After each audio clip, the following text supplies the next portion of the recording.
এমন একটি স্থানে মূত্রত্যাগ করেছিলেন যা ছিল জিনদের বসবাসের জায়গা। জিন রাতে ক্ষুধান্বিত হয়ে তাকে আঘাত করে হত্যা করে। সুপ্রিয় দর্শক শ্রোতা, আজকের ভিডিও থেকে জানবেন কিভাবে সাহাবী সাদ বিন ওবাদা রাদিয়াল্লাহু তাআলা আনহুকে জিনেরা হত্যা করেছিল। ভিডিওটি সম্পূর্ণ না টেনে দেখার চেষ্টা করবেন। আর আপনি যদি নতুন দর্শক হয়ে থাকেন তাহলে চ্যানেলটিকে সাবস্ক্রাইব করে পাশে থাকতে ভুলবেন না। ধন্যবাদ। সাদ বিন ওবাদা রাদিয়াল্লাহু তাআলা আনহু ছিলেন আনসারদের নেতা এবং ইসলামের প্রথম যুগের এক বিশিষ্ট সাহাবী। তিনি খাজরাজ গোত্রের সর্দার, বীরত্ব ও নেতৃত্বে অতুলনীয় ছিলেন। রাসূলুল্লাহ সাল্লাল্লাহু আলাইহি সাল্লাম যখন মক্কা থেকে মদিনায় হিজরত করেন তখন সাদ রাদিয়াল্লাহু তাআলা আনহু ছিলেন তাদের অন্যতম স্বাগতদাতা ও আশ্রয়দাতা। ইসলাম প্রচারে তিনি ছিলেন অত্যন্ত সক্রিয় এবং রাসূলুল্লাহ সাল্লাল্লাহু আলাইহি সাল্লাম এর ঘনিষ্ঠ সহচরদের একজন। তবে নবীজি সাল্লাল্লাহু আলাইহি সাল্লাম দুনিয়া থেকে চলে যাওয়ার পর ইসলামিক নেতৃত্ব নিয়ে কিছু মত পার্থক্য দেখা দেয়। সাদ রাদিয়াল্লাহু তাআলা আনহু খলিফা নির্বাচনের প্রসঙ্গে নিজের মতামত প্রকাশ করেন, কিন্তু পরে তিনি মদিনা ত্যাগ করে শাম অঞ্চলে চলে যান। সেখানেই ঘটেছিল এক রহস্যময় ঘটনা যা ইসলামিক ইতিহাসে জিন কর্তৃক হত্যা নামে পরিচিত।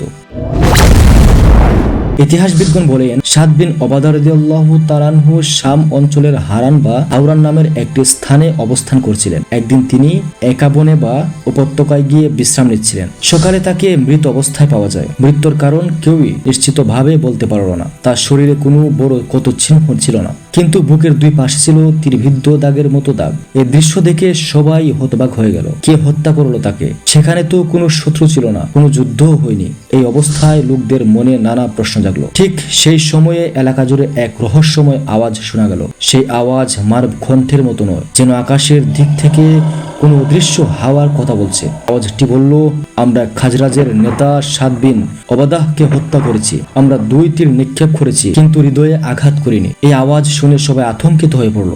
তারা বুঝতে পারলো এটি কোনো জিনের কণ্ঠস্বর। এরপর থেকেই প্রচার হতে লাগলো যে সাদ বিন ওবাদা রাদিয়াল্লাহু তাআলা আনহুকে জিনদের দ্বারা নিহত করা হয়েছে। বিভিন্ন ঐতিহাসিক সূত্রে উল্লেখ আছে, সাদ রাদিয়াল্লাহু তাআলা আনহু একবার এমন একটি স্থানে মূত্রত্যাগ করেছিলেন যা ছিল জিনদের বসবাসের জায়গা। জিনরা এতে ক্রোধান্বিত হয়ে তাকে আঘাত করে হত্যা করে। কেউ কেউ বলেন তিনি ভুলবশত এমন কিছু কাজ করেছিলেন যা জিনদের ক্ষুব্ধ করে তোলে, আর প্রতিশোধ স্বরূপ তারা তার ওপর আক্রমণ চালায়। আবার অন্য সূত্রে বলা হয় তিনি সেখানে মূত্রত্যাগের সময় আল্লাহর নাম উচ্চারণ করতে ভুলে গিয়েছিলেন, যা ছিল অশ্রদ্ধার নিদর্শন। ফলে অদৃশ্য শক্তি তার ক্ষতি করে। এই ঘটনাটি ইতিহাসবিদ আল ওয়াকিনি ইবনে সাআদ এবং আল বাইহাকি তাদের গ্রন্থে উল্লেখ করেছেন। বর্ণনাগুলোর মধ্যে সামান্য পার্থক্য থাকলেও মূল বক্তব্য একই। সাদ বিন ওবাদা রাদিয়াল্লাহু তাআলা আনহু এর মৃত্যু ছিল অদ্ভুত ও রহস্যময় এবং তা জিনদের সঙ্গে সম্পর্কিত। আল বাইহাকি তার দালাইনুল নবুওয়াহ নামক গ্রন্থে এই ঘটনা উল্লেখ করেন এবং বলেন, মানুষ শুনেছিল জিনরা নিজেরাই বলেছে তারা তাকে হত্যা করেছে। এই বর্ণনা পরবর্তী যুগে ইসলামিক সাহিত্যিক ও লোককথায় ব্যাপকভাবে প্রচারিত হয়। তবে ইতিহাসবিদদের একাংশ বলেন ওই ঘটনা হয়তো বাস্তবের সঙ্গে লোক বিশ্বাসের মিশ্রণ। কারণ হাদিসের প্রামাণ্য বই যেমন সহিহ বুখারী, সহিহ মুসলিম ও তিরমিজিতে এই ঘটনার সরাসরি কোনো উল্লেখ নেই, কিন্তু আরব অঞ্চলে জিনদের অস্তিত্ব ও মানুষের সঙ্গে তাদের সম্পর্ক বহু পুরনো বিশ্বাস ছিল। কুরআনেও জিনের অস্তিত্ব তাদের কার্যকলাপের কথা স্পষ্টভাবে বলা হয়েছে। তাই অনেক পণ্ডিত এই ঘটনাকে একেবারে অস্বীকারও করেননি। তারা বলেন আল্লাহ চাইলে এমন ঘটনা অবশ্যই ঘটতে পারে, কারণ জিনও আল্লাহর সৃষ্টি।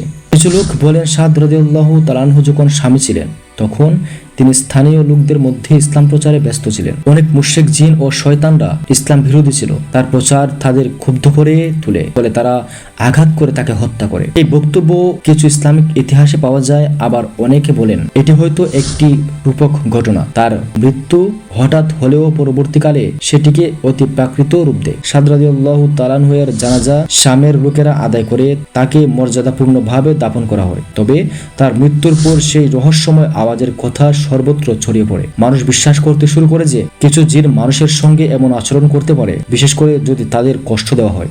ইসলামে এমন ধারণা ভিত্তি পুরোপুরি অবাস্তব নয়, কারণ হাদিসে রাসূল সাল্লাল্লাহু আলাইহি সাল্লাম বলেছেন, ঘুরতে বা অন্ধকার স্থানে মূত্রত্যাগ করো না, কারণ সেখানে জিনদের অবস্থান থাকে। কেউ বলেন এটি ছিল অতি প্রাকৃত ঘটনা, কেউ বলেন রাজনৈতিক কারণে তাকে হত্যা করা হয়েছিল, আবার কেউ বলেন এটি ছিল আল্লাহর এক বিশেষ পরীক্ষা। যেভাবেই হোক এই ঘটনার মধ্যে আল্লাহর কুদরতের ইঙ্গিত স্পষ্ট। আল্লাহ যখন চান তখন দৃশ্যমান ও অদৃশ্য জগতের মাঝে সীমারেখা ভেঙে যায়। এই ইতিহাসের শিক্ষা হলো মানুষকে সর্বদা পবিত্র থাকতে হবে, আল্লাহর নাম স্মরণ করতে হবে এবং এমন স্থান বা কাজে সাবধান থাকতে হবে যেখানে জিনদের উপস্থিতি থাকে। ইসলাম আমাদের জিনদের ভয় করতে বলেনি, বরং তাদের থেকে আল্লাহর আশ্রয় চাইতে শিখিয়েছে। রাসূলুল্লাহ সাল্লাল্লাহু আলাইহি সাল্লাম বলেছেন, যে ব্যক্তি ঘরে প্রবেশের সময় বিসমিল্লাহ বলে তার ঘরে শয়তান প্রবেশ করতে পারে না। সাদ বিন উবাদা রাদিয়াল্লাহু তাআলা আনহু এর রহস্যময় মৃত্যু আমাদের স্মরণ করিয়ে দেয় যে আল্লাহর সৃষ্টি জগৎ অনেক বড়। আমরা যা দেখি তার বাইরেও অনেক অদৃশ্য শক্তি কাজ করছে। মানুষ সীমিত, কিন্তু আল্লাহর ক্ষমতা সীমাহীন। জিনের জগৎ আল্লাহর এক সৃষ্টি, আর তার ইচ্ছাই নির্ধারিত করে কে বেঁচে থাকবে আর কে মৃত্যুবরণ করবে। এভাবে ইতিহাসের পৃষ্ঠায় সাদ বিন উবাদা রাদিয়াল্লাহু তাআলা আনহু এর নাম অমর হয়ে আছে। এক সাহাবী যিনি ইসলাম প্রচারে ছিলেন সাহসী আর যার মৃত্যু আজও রহস্যে ঘেরা। মানুষের স্মৃতিতে তিনি চিরকাল এক বিস্ময়কর চরিত্র হয়ে থাকবেন। ভিডিওটি যদি ভালো লেগে থাকে তাহলে সাবস্ক্রাইব করতে ভুলবেন না। ধন্যবাদ।